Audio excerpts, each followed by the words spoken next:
Bueno, pues muchas gracias por estar aquí presentes en esta clase de 20 de marzo de 2026. Ya tenemos, son las 20 horas con 4 minutos. Gracias por estar aquí para tener nuestra clase extraordinaria de control de la convencionalidad. Hoy vamos a hablar sobre un tema que también hay que compartir con los compañeros, pero es más en específico sobre cómo se puede llegar bien ahora sí a la Comisión Interamericana de Derechos Humanos y a la Corte. No es, hay un proceso, hay un pacto y algunos casos en específico en los que México ha sido parte y que son relevantes. Y también vamos a ver un caso de las mujeres de Atenco y un poquito de lo que les mandé el jueves. Entonces, nos va a dar tiempo de todo, así que gracias por estar aquí. Ya estamos aquí, somos en el aula, somos 16. Es un buen número para empezar. Bien, déjame revisar nada más aquí lo que tengo para presentar. Espérame. Y tenemos, ayer les mandé, precisamente aquí está, ya está en primer lugar. Vamos a compartirles. Bien. Ayer les mandé o el jueves estas diapositivas sobre lo que es el bloque de la constitucionalidad. Así que nos dan una idea. Estas diapositivas no son mías, yo las obtuve de un diplomado en el que estuve en la Suprema Corte, por eso tiene los elementos. Todavía se ve el escudo de la Corte anterior, porque el nuevo tiene como un bastón de mando de este ladito del ala de la Corte, que eso es lo que distingue el logotipo o el escudo de la Suprema Corte actual. Bueno, este bloque de constitucionalidad me gustó mucho cómo lo explica, porque dentro de un todo se explica cómo se integra. Vamos a tener la jurisprudencia interamericana, derechos reconocidos en la Constitución, tenemos del 1 al 29, hay muchos derechos en los artículos, incluso hasta el 33, más o menos. 35, la nacionalidad, los extranjeros, quiénes son, también se pueden aplicar, porque la nacionalidad es un derecho humano con el que contamos todos. La jurisprudencia de la Suprema Corte de Justicia, obviamente, esta jurisprudencia debe de ser vigente, positiva y que esté de acuerdo a las consideraciones actuales. Si tú me traes una jurisprudencia de 1960, obviamente ese mundo ya no existe. Una jurisprudencia del 70 tampoco.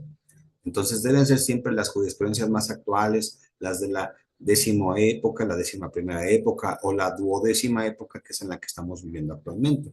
Entonces, eso es lo que nos va a ayudar. Criterios actuales, vigentes, no superados, porque incluso ya si buscas una jurisprudencia, te dicen, esta jurisprudencia ya fue superada y demás, ya te dice, por favor, ya fue. O simplemente retirada, o ya es histórica, ya no funciona en el sentido normal. Y los derechos humanos reconocidos en tratados internacionales. Pues aquí está, en tratados internacionales. Y entonces este conjunto, todas estas normas, estos criterios, estos precedentes, nos van a dar un bloque de la constitucionalidad. Eso me gustó por lo significativo y lo didáctico que está. Y entonces entramos a algo muy importante que se llama el Sistema Interamericano de la Protección a los Derechos Humanos. Y está conformado por dos instituciones u organismos, que el primero vamos a tener que es pues, la Comisión Interamericana de los Derechos Humanos y obviamente la Corte Interamericana de los Derechos Humanos, creada en 1969. Yo creo que pues algunos ya estábamos aquí, otros todavía no, yo llegué en el 72, en el mítico y lejano año del 72. Entonces, estos dos. Es importante porque hay un cuaderno que se llama Varios 912-2010. Este cuaderno es muy importante porque es la sentencia que México emite para dar cumplimiento al caso Radilla Pacheco. El caso Radilla Pacheco se inscribe en un momento muy importante del México, de la guerra sucia, de el México que reprimía a estudiantes, el México que a los líderes sociales y campesinos los desaparecía. Era un México diverso. México 1968, acordémonos, la masacre del 2 de octubre, en el 10 de junio del 71, en el Jueves de Corpus, aquel muy famoso, hasta algunas películas se ha mencionado, como en el caso de la última película de Cuarón, el de Roma. Bueno, y también hubo un periodo de que se llamó la Guerra Sucia. Podríamos mencionar varios elementos de esa época, por ejemplo, cuando la Liga Comunista 23 de septiembre, que esta Liga Comunista se va a formar en honor a un pasaje también del cuartel de Madera, que en Chihuahua, algunas personas se organizaron para tomar el cuartel y hubo ahí un enfrentamiento, fue el 23 de septiembre, y los van a repeler y van a ser también reprimidos. Entonces, estos jóvenes que no van a encontrar un cauce a través de la institucionalidad o de los canales legales, lo van a hacer a través de la clandestinidad y las guerrillas. Y entonces se van a llamar la Liga Comunista 23 de septiembre. Entre esos, un día, pues secuestraban a empresarios o gente importante con el fin de obtener recursos para sus movimientos. Ellos creían que el cambio de México era a través de los movimientos armados. Lo mismo estaba pasando en Guerrero. Lucio Cabañas, Genaro Vázquez, estos dirigentes campesinos y populares que habían sido normalistas en la escuela normalista Isidro Burgos de Ayotzinapa, que ya existía. Bueno, entonces ellos también hacían esto, incluso secuestraron al rector de la Universidad de Guerrero, a Rubén, al que era el gobernador, Rubén Figueroa, que era todo un cacique, eran de armas tomar. Bueno, entonces, como no encuentran el lugar, bueno, entonces van estos grupos a formarse en México. Esta Liga Comunista 23 de septiembre, les cuento rápido, bueno, un día quisieron en el setenta y tantos, ya en tiempos de Luis Echeverría, quisieron secuestrar a don Eugenio Garza Sada, pues el patriarca de este grupo empresarial muy poderoso, creador y fundador del TEC de Monterrey y de estas grupos modelo y otras más, ¿no? Entonces va a ser frustrado su intento de secuestro, sus guardias van a repeler la agresión, cuentan que a lo mejor los balazos, uno de los que dio sus guardias, pues fue el que lo mató, pero bueno, el asunto es que no pueden secuestrarlo, pero el señor muere, don Eugenio Garza Sada. Y entonces se comienza la represión. Los empresarios, los norteños, le piden a Luis Echeverría que tiene que hacer algo, tiene que ir por ellos, y van por ellos. A todos los van a cazar como a perros. A ninguno les van a presentar ante un juzgado, no les van a dar garantías de seguridad ni de legalidad, simplemente los van a ir a cazar, los van a asesinar, los van a desaparecer. Entre ellos estaba Jesús Piedra Ibarra. Jesús Piedra Ibarra es un emblema de esos años porque es hermano de la que es la actual presidenta de la Comisión Nacional de Derechos Humanos. Y su mamá se va a transformar en ese tiempo en una de las grandes defensoras y promotoras de la búsqueda de los desaparecidos, doña Rosario Ibarra de Piedra, que murió sin haber encontrado a su hijo, y ella fue de las que hacen famoso el dicho o el lema de vivos se los llevaron, vivos los queremos. A muchos de estos jóvenes que en su afán de querer cambiar este país, literalmente incluso les clavaban clavos en las rodillas, una brutalidad, o los desaparecían o los torturaban. Entonces, dentro de esto se inscribe el asunto del señor Radio Pacheco, no es aislado. Incluso hay sacerdotes que están promulgando porque hay que mejorar las condiciones de la sociedad. Uno de ellos, y ahorita se los voy a comentar, el 9 de abril se estrena en la Cineteca Nacional el documental Obispo Rojo, y trata de la vida de don Sergio Méndez Arceo.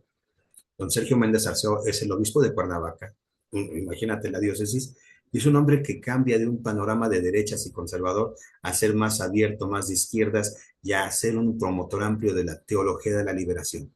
Y ese es otro de los factores importantes de estos cambios. Bueno, pues se inscribe en todo este panorama, te acabo de dar, porque este también lo doy como un curso dentro de mis cursos, pero esta vez no lo quise dar, las masacres y de muchas otras personas que te no voy a mencionar, líderes sociales, campesinos y demás. Bueno, lo van a desaparecer, y entonces la Corte, uno de sus principales asuntos es que en el 2011 fue resuelto este asunto. La Corte ordenó medidas de reparación, ordenadas en el caso de Pacheco.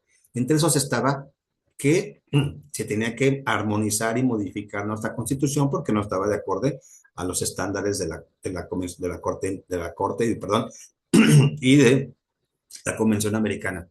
Y se estableció todas las personas juzgadoras en el país tendrán que hacer un control difuso de la Constitución y la Constitución. Por eso son jueces internacionales.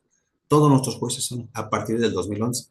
Y las sentencias en las que la Corte Interamericana, en las que el Estado mexicano fueran parte, serían vinculantes, mientras que en el resto de la jurisprudencia se tuvieran sería orientadora. Eso era un criterio de hace años.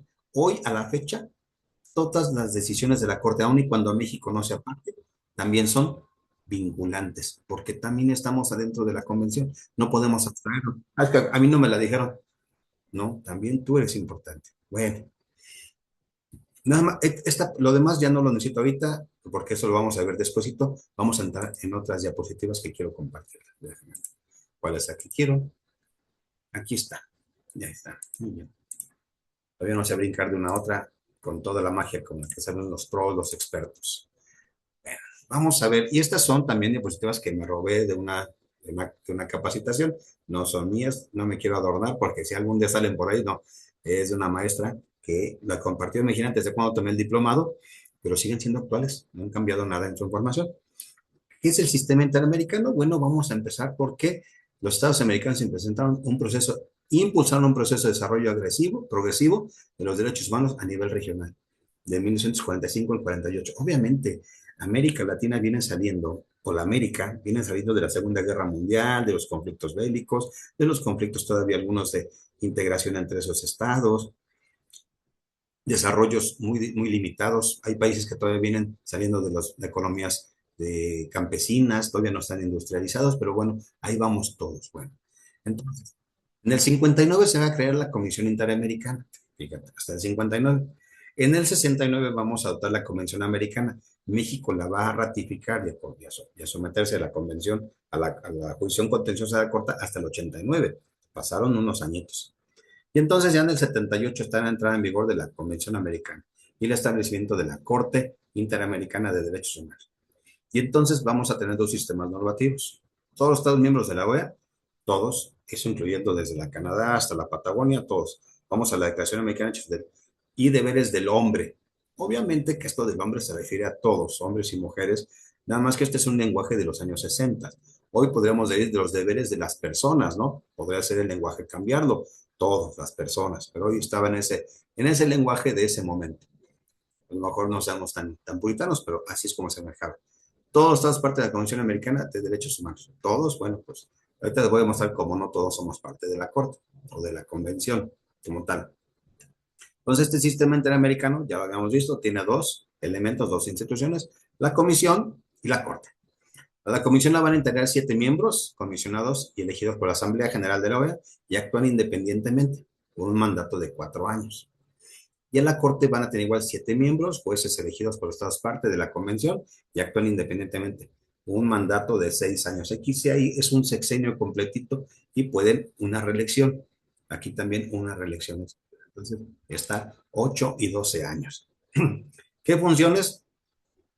Promover y defender los derechos humanos, elaborar informes sobre la situación de los derechos humanos en los Estados miembros. Por ejemplo, en el 2022 la comisión dio un informe sobre los derechos humanos en Colombia.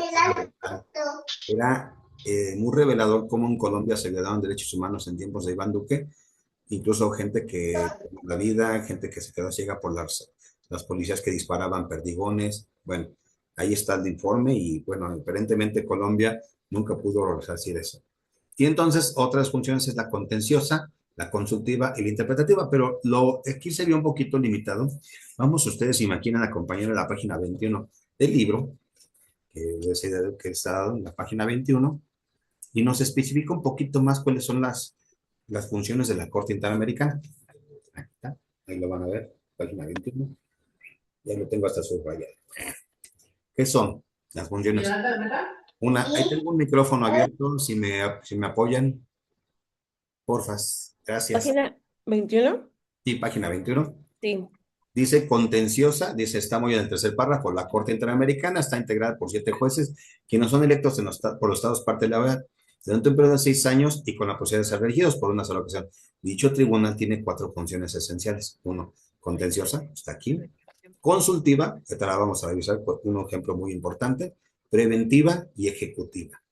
Por ejemplo, aquí no está la preventiva ni la ejecutiva, sí está la contentiva y la contenciosa. Le faltó a esta maestra, por eso es importante haber revisado otros textos, porque preventiva, la Corte puede tomar acciones o medidas cautelares contra un Estado para que no sigan cometiendo ciertos actos que son contrarios a la Convención. Y ejecutiva, le piden un informe a los Estados a los cuales han declarado que son responsables por violación de derechos humanos. No nada más te condeno, te pido informes, te digo que me informes. Te pido que me des un resultado tangible y material de qué has estado haciendo. Si expulsaste normas, si declaraste inconstitucional alguna, si diste cumplimiento a algunos elementos como es la reparación del daño, castigo a los responsables, el pago de las indemnizaciones, las garantías de no repetición. Es decir, hay todo un compromiso que se debe de cumplir y la Corte tiene estas. Entonces, aquí le faltaría contenciosa y consultiva, pues también la preventiva y la ejecutiva. El sistema interamericano obviamente está, tenemos a la comisión, está en Washington, D.C. Esto es un asunto más político que de carácter judicial, que de jurídico, porque, pues, ¿por qué tendría que estar en Washington? Bueno, pues es el centro del poder imperial en donde pues se toman decisiones y quieren que esté ahí la mismísima Comisión Interamericana. Acuérdense que hasta nuestros políticos, últimamente para salir en la foto, van y dicen, venimos a la Comisión Interamericana a denunciar la dictadura en la que vive México, el narcochavismo, o sea, y van y dicen, lo que no, pues resuélvelo aquí en México, aquí solitos nos resolvemos nuestros asuntos. Y van a la Comisión, pero nada más es para la foto. La comisión no te va a ayudar para esas tonterías, menos para asuntos como esos, pero bueno, les encanta el vodevil, les encanta la foto y demás, bueno, sobre todo a ciertos políticos. Y la corte que está en San José de Costa Rica, por eso estamos hablando del Pacto de San José de 1979. 7 años, que diga 7 integrantes y vamos a tener mandato de 6 años. Bueno, tenemos algunos de los jueces integrantes que están aquí, que yo digo que estos ya no son, pero bueno, esta es una foto de hace 4 años. Podríamos mejorarla o determinarla, pero bueno, pero la tengo aquí como un referente, por eso no te puedo decir que sean ellos todavía. Pero eran en ese momento los que eran la composición de la corte, de la comisión, perdón. ¿Sale? Ahora bien, sí, la comisión, perdón, es la comisión. Bueno, ¿cuáles son sus funciones? Pues relatorías, investigaciones in situ. La comisión, cuando hay una queja que encuentran que es fundada, mandan a hacer trabajo en campo, investigación, a recabar evidencias, entrevistas y todo aquello que puedan tener, incluso videos, audios, todo lo que se pueda recabar. Y entonces, bueno, tiene una cosa muy especial, tiene la facultad exclusiva de envío de casos ante la Corte. Es como en el Ministerio Público. El Ministerio Público tiene el monopolio del ejercicio de la acción penal. En el caso de la comisión, tienen el monopolio del ejercicio de envío de asuntos a la Corte Interamericana. Solamente. Es un filtro para determinar que sí se puede, o incluso desde ahí mismo determinar si el Estado puede repararlo antes de que llegue a la Corte, como unos medios alternativos de solución de controversias. Bueno, estas relatorias son áreas creadas por la Comisión con el fin de promover conciencia y dar seguimiento de manera especializada a un tema o a un sector. Agilizan procesos al interior de la Comisión y salvo dos de ellas, la RLL y la Redesca, la titular se asume como una comisionada. Bueno, ahorita te soy sincero, no me acuerdo qué era la RL, pero la de la Redesca sí eran los derechos económicos, sociales sociales. Bueno, ¿qué relatorias existen? Migrantes, mujeres, pueblos indígenas, memoria y verdad, justicia, personas afrodescendientes y discriminación. México, pues tenemos actualmente ya ciertos elementos que están tomando en cuenta la raíz afro-mexicana, que también tienen que ver con este tipo de conductas que las relatorias piden. Niñez, personas privadas de libertad, personas con discapacidad, personas mayores, LGTBI, defensoras, todo lo que se conoce como categorías sospechosas, acuérdate. Es que son categorías sospechosas. De inmediato, pues mejores niños, niñas, adolescentes, pueblos indígenas, personas embarazadas, personas mayores y también los defensores, porque muchas veces los defensores son víctimas de violencia, incluso los privan de la vida, los han asesinado o como dicen ahora los chavos, los desviven. Libertad de expresión también. Pero entonces van a hacer las visitas en situ, van a verificar la situación general del país, una temática específica sobre un caso. Y la comisión se entrevista con sociedad civil, las víctimas, académicos, organizaciones, comunidades interesadas y funcionarios estatales. Es decir, hay un trabajo de campo para recabar información. No simplemente es la denuncia que se hace. Hay un trabajo que se debe hacer previamente para darle elementos de convicción a los jueces de la Corte Interamericana, siempre que determinen que existe una violación de los derechos humanos. Bueno, tienen audiencias de trabajo, pueden convocarlas de mutuo propio, de situación general, temáticas y casos. Y van a dar informes anuales de los países y los temas que tengan. Siempre van a dar informes. Por ejemplo, les digo, busquen ese del informe anual de Colombia del 2021.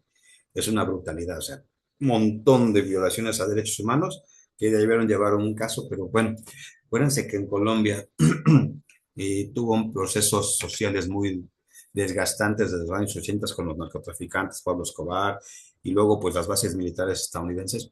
Ese es uno de los problemas que no ven la gente que pide y supinamente o por ignorancia que piden que el ejército de Estados Unidos entre a México para combatir al narco.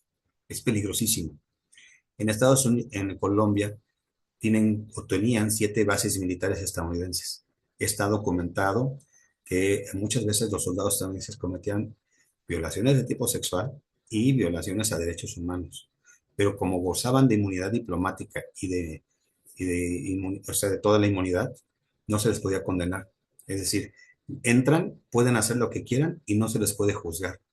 Es a veces hasta ofensivo a gente que dice que entran los gringos, que nos vengan a salvar. Si nos van a salvar de qué, ellos son el narcotráfico, ellos combaten, ellos tienen a los bancos que le lavan el dinero, ellos tienen a los que mandan a las armas, tienen a los más grandes capos adentro, porque son los que distribuyen la droga, o los mexicanos la distribuyan adentro. Obviamente que no, pero bueno, entonces es peligrosísimo pretender, como muchos hacen, decir que entren los soldados estadounidenses. Harían crímenes inefables y no podríamos tocarlos ni juzgarlos porque ellos tendrían inmunidad diplomática.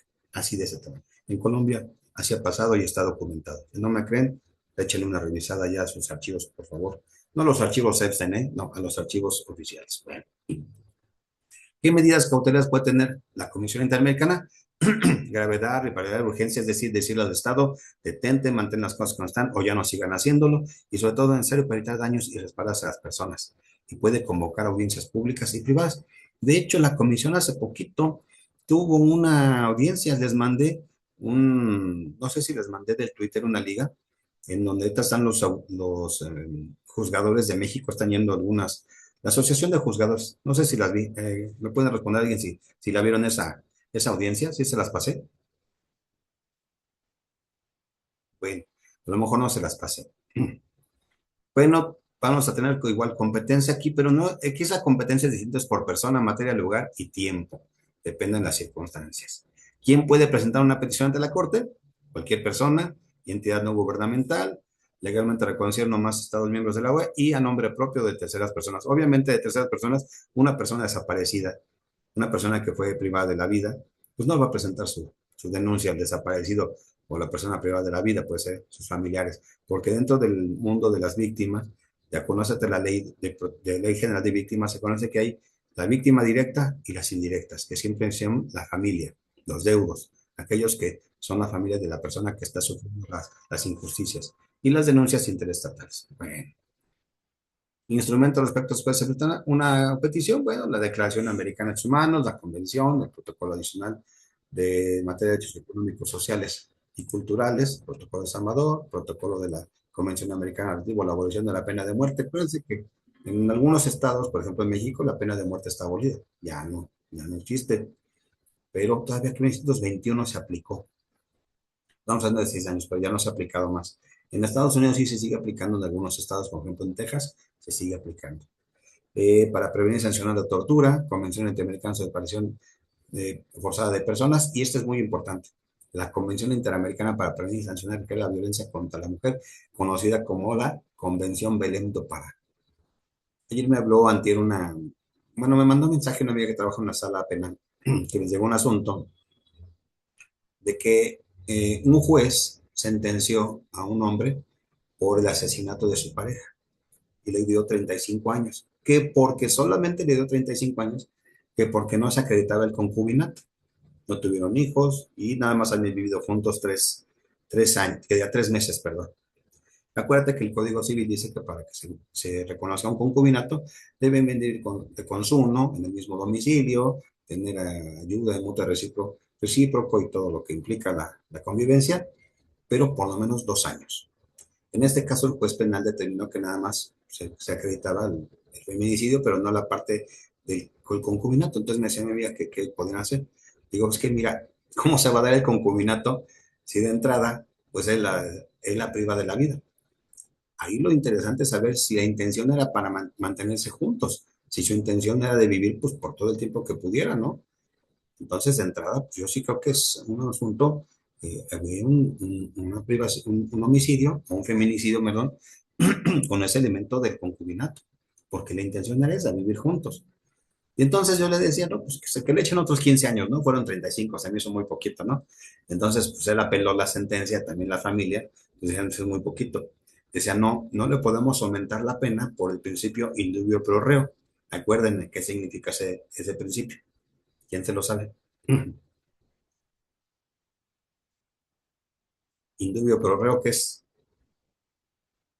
¿No? es en beneficio del reo o de la persona juzgada, y entonces ya no lo podemos aumentar. Bueno, pues entonces confírmasela, pues tampoco le des menos. Y bueno, creo que es lo que van a hacer, pero deberían de aumentársela, deberían, pero hay principios que se aplican al derecho. Entonces, bueno, yo decía, hay que hacer una interpretación armónica, amplia, no restrictiva. El juez debe de aplicar que, pues, si no vivieron los 2 años es porque pues, no le dejó llegar hasta más de 3 meses, pero vivían juntos. ¿Qué requisitos vamos a tener? Bueno, que se hayan impuesto o agotado los recursos de cohesión interna, conforme a los principios de derecho internacional. En el entonces tienes que agotar todo y que esté presentada dentro del plazo de 6 meses, ya lo habíamos visto, pero lo vamos a hacer un poquito mejor, y que la materia de prisión y comisión esté pendiente de otro procedimiento de arreglo internacional, que si no te haya sido otras cortes. Y que en el caso del artículo 44 de la prisión contenga el nombre, la nacionalidad, la producción, domicilio y firma de las personas o del representante legal a que se somete la petición. Obviamente estos son requisitos de procedibilidad, nada más, o de identificación de la demanda. Tienes que decir dónde eres, tu domicilio, tu firma, porque la firma es la expresión de la voluntad. Sin la firma no lo puedes hacer. Y tienes que agotar los recursos, son las excepciones que marca el artículo 46 de la Convención Americana. Debe de ser, el recurso agotado ser idóneo para proteger la expresión jurídica infringida, el recurso debe ser capaz de producir el resultado para el que ha sido concebido, y la ineficacia del recurso puede surgir por exigencias procesales que la hagan inaplicable, o porque no se aplique imparcialmente o porque implique peligro para el interesado, el intérprete. Hay un caso muy relevante, y a lo mejor los más pues veteranos, por decirlo de alguna manera, para no decir que ya están más viernes que jueves algunos, como yo, comprenderán. Este, el caso Castañeda Woodman contra México. ¿Quién se acuerda de Jorge Castañeda? ¿Quién fue Jorge Castañeda? O en su momento, ¿qué fue Jorge Castañeda? ¿Quién se acuerda? ¿Alguien que se acuerde quién fue el Güero Castañeda? ¿No? Bueno, Jorge Castañeda Woodman fue el secretario de Relaciones Exteriores de Vicente Fox. Cuando viene la elección presidencial del 2006, él se adelanta en el 2004, renuncia y dice, yo quiero ser candidato, pero no tiene partido y se lanza de manera independiente. Pero ¿qué pasa en ese momento? La ley electoral y los principios electorales le decían que necesitaba de un partido político que lo postulara. Por lo tanto, el IFE, perdón, de aquel entonces, le niega su registro.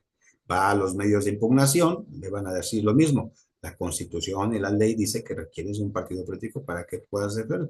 Y como no le permiten hacer eso, pues bueno. Entonces, a ver, déjame ver si lo encuentro por aquí. Ya lo tenía yo por aquí, el caso de Castañeda Goodman. Ándale, aquí ya lo tengo. Aquí tengo el caso del... Ya te regresamos al otro caso. Y te voy a decir por qué es importante. ¿Qué dice el caso del Güero Castañeda? Que no era posible atender su petición en términos solicitados, toda vez que corresponde únicamente a los partidos políticos. Era la franquicia, era el vehículo. Si no tienes partido, no puedes entrar. Contra dicho pronunciamiento, la víctima, o sea, Jorge Castañeda, presentó demanda de amparo. El amparo, obviamente, resolvió rechazar el recurso, es más, sobreseerlo. Entonces, se interpone el recurso de revisión contra esa decisión y llega a la Suprema le dice, compañero, no hay materia y por tanto, como no hay materia, te sobreseo el asunto. ¿Qué es el sobreseimiento? Ni siquiera me digno a revisar tus conceptos de violación. Entonces, no pudo ser candidato. ¿Qué hace entonces? Bueno, se va a la comisión. La comisión recaba todos los elementos y presenta el caso ante la Corte Interamericana porque sí se estaban violando estos derechos. El consagrado del 25, que es el derecho de toda persona a tener un recurso rápido y ágil, que es el derecho de amparo. El artículo 1.1 y el 2, que es que todos los estados se comprometen a adoptar las medidas necesarias para armonizar sus leyes con las de la Corte y a respetar los derechos humanos. Y que el derecho político a ser, perdón, no violó en su perjuicio el derecho político a ser elegido, reconoció el artículo 23.1 de la Convención, pero que el Estado tampoco no violó el perjuicio del señor Casas, el derecho a la igualdad ante la ley. Pero sí hay algo importante. Esta decisión de la Corte permitió que a la postre ya se le dieran las candidaturas independientes. Este es el origen. O sea, no fue una graciosa concesión, fue la lucha de alguien que se vio impedido por las normas de ese momento. Hoy ser candidato independiente resulta de lo más normal, de lo más útil. En el 2004, cuando quiso hacer el sí el Güero Castañeda, para ser candidote, pues no lo dejaron. Aparte no era del equipo. O sea, no lo iban a dejar, ya alguien sabía quién quería ser el candidato. Por cierto, uno de los candidatos que iba a ser era Santiago Krill, maestro de la facultad, pero en ese inter, en la campaña interna, le ganó Felipillo Calderón, le gana a Santiago, a Chayito Krill la candidatura. Y bueno, pues así, en el 2006 vino otra historia, pero gana. Entonces, el caso es muy importante. Regresemos un poquito aquí, dejemos de compartir este. Me voy a regresar al sistema donde estábamos nosotros. Entonces, ven cómo sí importan los asuntos, sí tienen un resultado, sí tienen un porqué. Entonces, agota todo. ¿Y qué excepciones? Bueno, las disposiciones, ya las vimos, que no exista legislación interna de Estado, que se trata de un debido proceso, que no se haya permitido la protección de sus derechos y el acceso a los recursos, y haya un retardo injustificado en las decisiones de esos recursos. Hay un caso muy relevante de todo esto. Déjame ver dónde lo dejé el caso Atenco, ¿no? Caso García Rodríguez. ¿Sí se ve el caso García Rodríguez o no? Ah, ok, sí se ve. Bueno, este es un Sí, Mario. caso relevante y que tiene que ver con esas excepciones. Estas personas, Daniel García y Reyes Alpizar, es un caso recientito. Fíjate de cuándo lo resolvieron. En agosto del 2022. En un informe, estas personas fueron acusadas de haber asesinado a la regidora de Cuautitlán o de un municipio del norte del Estado de México. Y entonces los van a meter en el sistema de arraigo. Esto fue allá por el año 2001, 2002. Gobernaba este país, pues, Chente Fox, hablando de esos momentos, y los van a meter casi 17 años al bote, fíjate más. Pues permanecieron en prisión preventiva por más de 17 años. Déjame darle acceso a las puertas del templo. Tocan profanamente, ya está, ya los dejamos entrar. Y bueno, 17 años, entonces, ¿qué pasó? Porque existía la figura del arraigo. Primero te arresto, primero te encierro y después averiguo si eres probable responsable o no. Imagínate, 45, 34 días de privación que estuvieron detenidos bajo arraigo. El arraigo es inconvencional, ya no se usa, pero en los años esos era terrible. ¿Se acuerdan? A ver, los más chavos y del rock and roll, ¿qué pasó cuando mataron a Paco Stanley allí en el charco de las ranas? ¿Qué le pasó a Mayito? A Lo ver, chavos, tuvieron ¿mande? arraigado, maestro, Lo en un arraigaron al buen hotel. Mayito. Pero él decía, yo no fui. De hecho, él estaba en el baño cuando pasaron, fue a echarse una firmita, que es lo que él dice, y que pues cuando escuchó los balazos, pues él estaba dentro del baño, ¿no? Pero mientras, lo metieron al bote. Lo metieron, y es más, era un hotelito que estaba casi junto a la Junta Local de Conciliación y Arbitraje. Pero bueno, eran figuras legales que usaba el sistema para resolverlo. Entonces, la comisión, aquí en este caso, estableció que la aplicación de la figura de regla constituye una medida de carácter punitivo no cautelar, por lo tanto, una privación de la libertad arbitraria y violatoria del principio de presunción de inocencia. Asimismo, concluyó que la prisión preventiva posterior y al arraigo a la cual se extendió por 17 años resultó arbitraria. Incluso no les habían dado sentencia, ¿eh? Por lo tanto, se pudieron ir conforme a ese sistema que les acabo de decir, todas esas, perdón, esas excepciones. Este es uno de los casos más emblemáticos. Se violó el derecho de defensa, dado que entre las otras víctimas del proceso penal no lograron presentar las pruebas de descargo ofrecidas como esenciales y el juez de la causa no tomó medidas para asegurar el envío de información. Es decir, bueno, este es un pequeño resumen, muy, muy pequeño, ¿no? Obviamente no se juzga o no se sanciona a las autoridades de ese momento, siempre es al Estado, aunque debieron de haber dicho pues, quiénes eran las autoridades, quién gobernaba en ese momento el Estado de México, quién gobernaba México, pero luego no lo decimos, pero a veces es importante. Por ejemplo, yo escucho a estos grandes maestros que venden y son doctores y demás, y hablan de los casos de violaciones a derechos humanos, y te acuerdas de señora Rosendo Cantú, y te acuerdas de tal lugar, y te acuerdas de tal caso, de todos los casos hablan, pero nunca dicen quién gobernaba el país en esos instantes, y eso es importante. ¿Quién gobernaba? Pero como no les gusta meterse en esa parte, nada más dicen el caso así como si fuera algo aislado. No, hay que tomar en cuenta quién y en qué momento se estaba gobernando y quiénes eran las personas que tenían a su cargo la impartición de justicia. Y bueno, regresamos por acá. ¿Sí se ve? Bueno, hay casos específicos, ¿eh? Bueno, hay, dependiendo de las circunstancias, al registro previo de agotamiento de recursos, la petición debe presentarse en un plazo razonable a criterio de la comisión. Bueno, son casi 6 meses a partir que agotas todo. La complejidad del asunto, diligencias, actividad del órgano jurisdiccional y la atención a la situación jurídica. Bueno, ya la Corte y la comisión determinarán. Vamos un poquito más rápido, porque aquí ya son otros elementos. La Corte. Bueno, la Corte se supone que estaba integrada en ese 2021 por estos jueces, que por ejemplo, se me imagina al señor Edgar Vivar. Ya de que lo vi dije, pensé que era Edgar Vivar, el actor, pero no, se le parece un poquito. Pero este que está aquí, que estoy con el cursor, es el juez Eduardo Ferrer MacGregor, es juez mexicano, integrante de la Corte. Aquí está nuestra divina bandera, aquí está. Entonces, esta es la composición de la Corte en ese momento. No sabía decírtelo como hasta ahorita, pero bueno. ¿Quiénes integran a la competencia contenciosa? Bueno, pues algunos que han reconocido a todos estos países. Costa Rica, Perú, Honduras, Ecuador, Uruguay, todos sus iniciales, ¿no? Pero ¿quiénes no la integran? Eso es lo importante. ¿Quiénes no la integran? Igual, página 21 de su libro, está muy interesante. ¿Quiénes no integran a la Corte? A ver, ¿quién me ayuda en la página 21? Yo. Espérame, lo vas a leer hasta abajo. Tiene unas referencias con números, el 81 y el 82. Por favor. 81. Venezuela depositó el instrumento de ratificación de la Convención Americana el 9 de agosto de 1977 y el 24 de junio de 1981 aceptó la competencia contenciosa de la Corte Interamericana. Denunció la convención el 10 de septiembre de 2012, que se hizo efectiva un año después según el artículo 78 de la misma.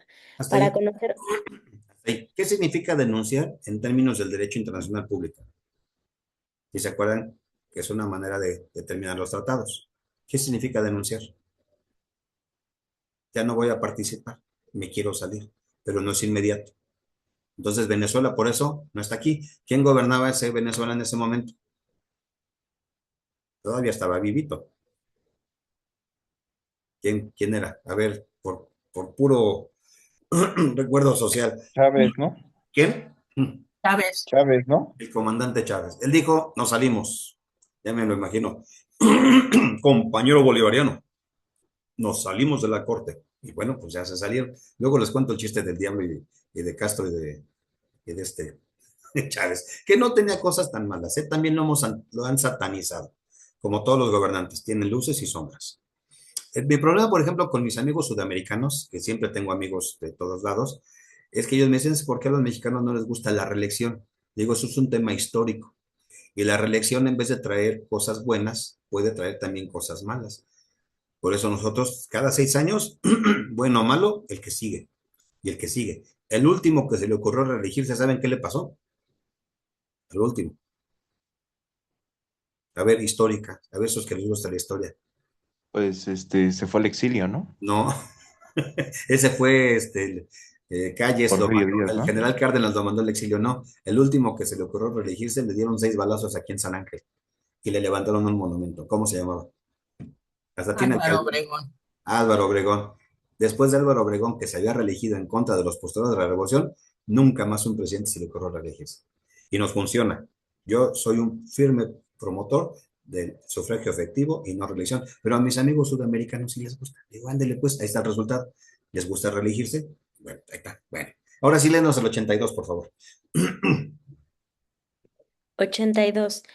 Antigua y Barbuda, Bahamas, Belice, Canadá, Estados Unidos de América, Guayana, Saint Kitts y Nevis, Santa Lucía, San Vicente y Granaditas, Esos, gracias. CFR, OEA, Convención Americana sobre los Derechos Humanos, estado de firmas y ratificaciones. No, ya con eso. Todos esos países que acabas de mencionar están fuera.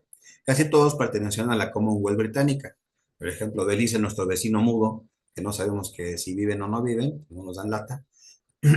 Y aquí está todo en lo que es y Cuba, obviamente, pues tampoco está. No se menciona pero no está porque Cuba fue expulsada en los años 60 de la OEA. Ese es el asunto.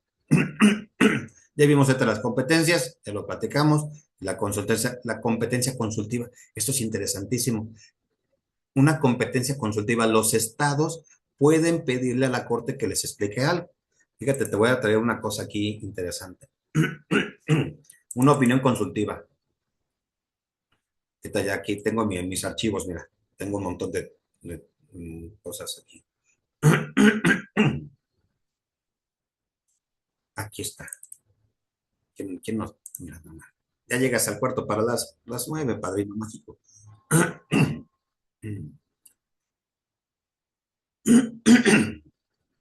A ver si no me tardan en abrir. Aquí está. Esta es una opinión consultiva que va a pedir, fíjense bien qué bonito. ¿Sí se nota? ¿Se puede ver? Ya vieron todos mis archivos que tengo guardados de tanto curso que he tomado. Esta es una opinión consultiva que pidió Ecuador en el 2018. Y entonces la piden sobre un tema muy específico, el derecho de asilo y su reconocimiento como derecho humano en el sistema interamericano de protección. Y es que es importante siempre mencionar los sistemas políticos y los gobernantes. En ese momento, Ecuador lo gobernaba un gobierno de tipo progresista encabezado por Rafael Correa. Y luego, por burro, le dejó el poder a otro señor de una silla de ruedas que se llamaba Lenín Moreno, que le volteó bandera y, bueno, salió con sus enemigos políticos. Bueno, error de Rafael Correa. Y actualmente, pues, Ecuador lo dirige, pues, alguien de extrema derecha que ni siquiera nació en Ecuador, habla más inglés que nada, piensa en inglés y nació en Miami y es el hijo del hombre más rico de Ecuador. Obviamente, pues, ahí sus intereses son otros. Pero entonces van a pedir que expliquen cuáles son los alcances, ¿sí? De del derecho de asilo. Entonces, así lo van a dar, no vamos a querer del todo. El 18 de agosto y 16, la República de Ecuador, ¿sí? Con fundamento en el artículo 64 de la Convención, que es la petición sobre opiniones consultivas, presentó una solicitud de una opinión consultiva sobre la institución de asilo en diversas formas y la legalidad de su reconocimiento como derecho humano de todas las personas conforme al principio de igualdad y no discriminación. Bueno, da una serie de elementos, no los vamos a leer porque se ve mucho, y al final la Corte va a resolver, aquí lo vamos a tener, ahí está.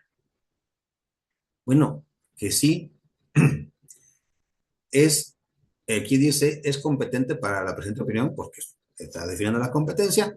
El derecho a buscar asilo, de buscar y recibir asilo en el marco de asistencia interamericana, se encuentra configurado como un derecho humano a buscar y recibir protección internacional en territorio extranjero, incluyendo con esta expresión el estatuto de refugiado. Obviamente, todos pueden pedir el asilo. Bueno, nada más que a Ecuador se le olvidó su propia opinión consultiva. ¿Qué pasó en el caso de nuestra embajada cuando estaba el señor Jorge Glass en la embajada mexicana en Ecuador? ¿Qué dijo el gobierno de Ecuador? ¿Qué se le ocurrió hacer? Que No como era tenemos. delincuente ¿Mande? tenía que entrar. ¿Cómo? Se metieron por la fuerza, violaron nuestra embajada, violaron nuestra soberanía, violentaron a nuestro cónsul, o sea, violaron todos los derechos. Todo el derecho internacional público lo violaron, el derecho diplomático, el derecho consular, el derecho de asilo, todo lo violaron y todavía se hicieron los dignos. Es que era un delincuente, como era un delincuente, México no puede dar asilo a delincuentes como eso. ¿Por qué? Pues porque estamos hablando de que existen convenios internacionales, ¿no? Entonces, ese tipo de cosas, incluso hubo maestros mexicanos de hoy de la facultad que los escuchaba decir e incluso hasta justificar el asalto a nuestra embajada. Entonces decías, ¿y estos tienen título de doctor? Pero por favor, ¿no? Y se escudaban en algo muy tonto, pero bueno, a ver, ¿quieren lo vamos a ver? ¿Quieren que lo veamos? Ya te dicen que se escudaban. Porque es importante a veces leer la Constitución y otras cosas, ¿eh? Vamos a buscar la Convención de Caracas del 54. A ver, aquí está. Déjame ver si anda por acá. Ya está abriendo. Está abriendo. Entonces, estos maestros, pues híjole, yo lo más los veía y decía, ¿de cuál fumaron, no? Se fueron allí a la entrada de los juzgados en niños y fumaron algo, fíjate bien. ¿Quién me quiere leer el artículo 3, por favor? Esta es la convención Este es un pacto interamericano, ¿eh? Dentro de ese, hablemos del bloque de constitucionalidad o de convencionalidad. Este es parte de ese bloque. Convención de asilo, sobre asilo diplomático de empresa, y luego fue en Caracas en el 54. Bueno, ¿quién me quiere leer el artículo tercero, por favor? Yo, Y por favor. no es lícito conceder asilo a personas que al tiempo de solicitarlo se encuentren inculpadas o procesadas en forma ante tribunales ordinarios competentes y por delitos comunes, o estén condenadas por tales delitos y por dichos tribunales sin haber cumplido las penas respectivas, ni a los desertores de fuerzas de tierra, mar y aire, salvo que los hechos que motivan la solicitud de asilo, cualquiera que sea el caso, revistan claramente carácter político. Las personas comprendidas en el inciso anterior, que de hecho penetraren en un lugar adecuado para servir de asilo, deberán ser invitadas a retirarse o, según el caso, entregadas al gobierno local, que no podrá juzgarlas por delitos políticos anteriores al momento de la entrega. Este artículo, incluso analistas políticos y gente, ay, que salían los medios, es que el señor Glass estaba condenado, era un delincuente, lo estaban buscando en la justicia de Ecuador y demás. Entonces, qué bueno que entraron por él, porque México estaba protegiendo delincuentes. Y de veras, a veces la ignorancia es tan atrevida y tan ofensiva, porque primero, en vez de estar con su país, estaban con el país agresor. De verdad, es deprimente, degradante escuchar a gente que en vez de poner su país por delante, ponen su odio ideológico por delante también. Un paréntesis, mayo 5 de 1862. Están las tropas francesas enfrente de Puebla. Llega el general Miguel Negrete, conservador, puro conservador, y se viene a poner a las órdenes del general Ignacio Zaragoza. Dice: general, pero usted es conservador, ¿cómo viene a ponerse a mis órdenes? Dice: sí, pero antes tengo patria que partido. Fíjate bien. Y él luchó con la causa de la República, siendo conservador. Bueno, eso que te quiero entender a veces cuando hay gente que su ideológico lo ponen por delante. ¿Qué dice el artículo cuarto? ¿No lo lees? ¿Quién me lo quiere leer, por favor? Yo lo leo. Sí, Corresponde al Estado. sí, léelo. Perdón. Sí, sí, adelante, adelante. Corresponde al Corresponde al... Estado asilante. Perdón, no tú. A ver, Rosa, déjate lo leer a nuestro compañero. Sale, Sí. dale, compañero. Corresponde al Estado asilante la calificación, naturaleza del delito o de los motivos de la persecución. Punto. A México le correspondía determinar si ese señor era delincuente o no, o cuáles eran los motivos. Ese era el camino de la legalidad.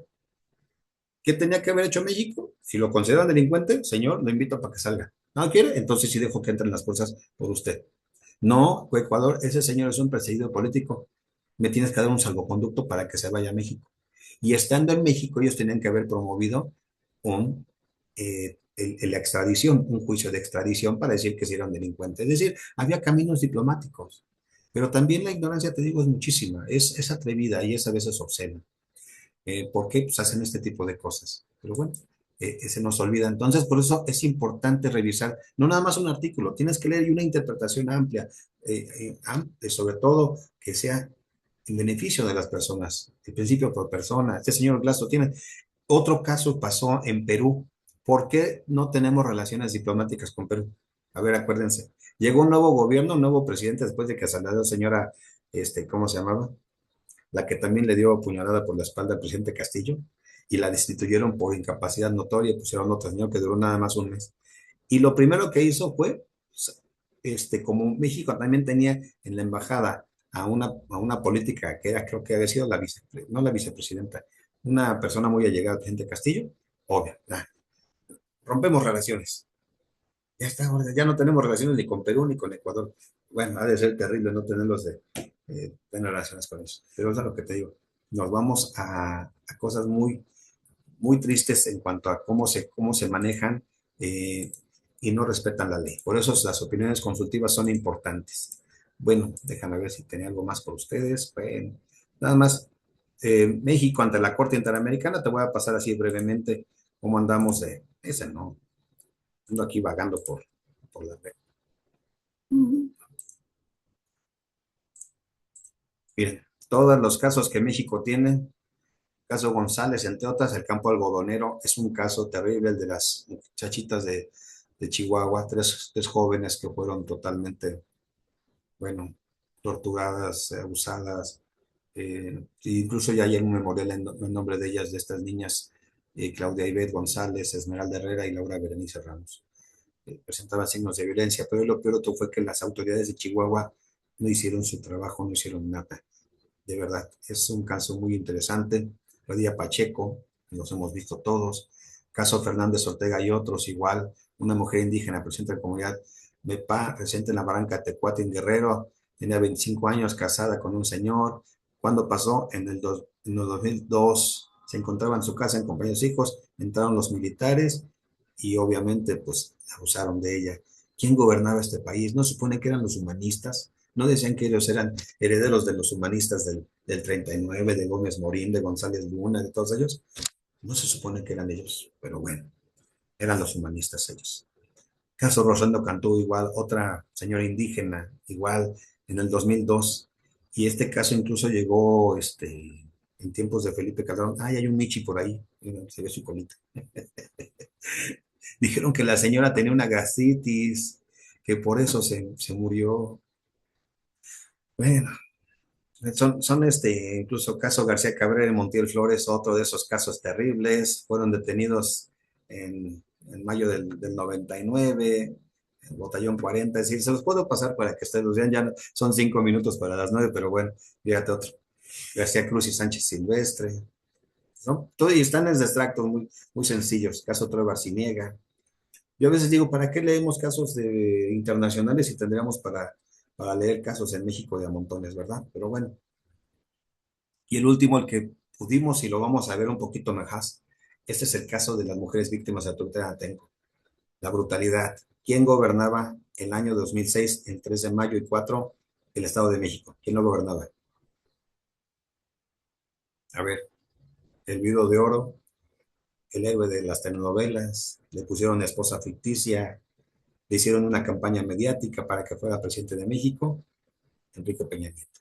Hasta su boda Enrique, fue, mande, mande, Enrique Peña Nieto. Enrique Peña Nieto, su boda televisada, como si fuera un actor de novelas.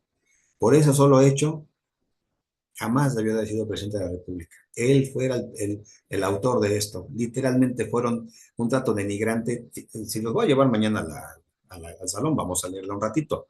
Fue una cosa brutal y bestial lo que les hicieron. Nunca encontraron justicia en México, tuvieron que recurrir afuera y al final tuvieron que hacer hasta que te den cursos de derechos humanos a los policías. Bueno, una brutalidad. Violencia sexual, amenazas, tortura. Ay, la podríamos leer y te vas a dejar. Violaron la Convención Belén do Pará, violaron sus garantías individuales, todas las condiciones. Incluso por sentido, ¿para qué firma México todos esos tratados si de todas maneras los van a incumplir? Pues yo les agradezco el que hayan estado esta noche aquí con su servidor. Nos podremos pasar muchas noches. Si quieren el material, me lo piden y con todo gusto se los mando al chat para que lo puedan tener. Es importante que sepan, contextualicen siempre los casos. Por eso no me gustan a veces cuando hablan estos señores que salen en los medios. Sí, el caso tal, el caso tal. Ponle nombre y apellido. ¿Quiénes son los responsables? ¿Quiénes gobernaban? Para que entendamos quiénes tenían la sartén del mango y qué tipo de corte teníamos. La corte ha cambiado. Ni tan mala era la anterior, ni tan buena, ni tan buena, ni tan mala la anterior. Cada una tiene lo suyo y también sus puntos, como todo. Es como esos pisos de colores negro y blanco que encuentras en las iglesias. Y al final simbolizan una cosa, el bien y el mal, siempre caminamos sobre ellos. Así que, bueno, ya ando aquí yo filosofando y haciendo cosas esotéricas. Bueno, los veo mañana y agradecido también hasta con el Michi de Rosa que nos vino a acompañar. ¿Cómo se llama? Se llama Negrita.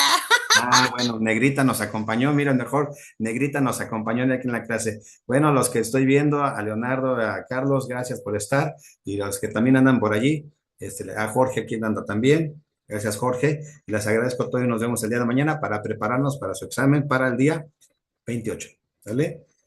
Y Les agradezco infinitamente que estén. Los que no vinieron, tal vez le pase la clase más tardecita en YouTube, ¿vale? Ahí, sí, está por ahí. Les agradezco mucho. Gracias. 8:55, en virtud de la hora que es y la edad que tienen, Maestro. declaro cerrados los trabajos de esta clase esta noche. Gracias, maestro. Buenas noches. Gracias, profesor. Gracias, maestro.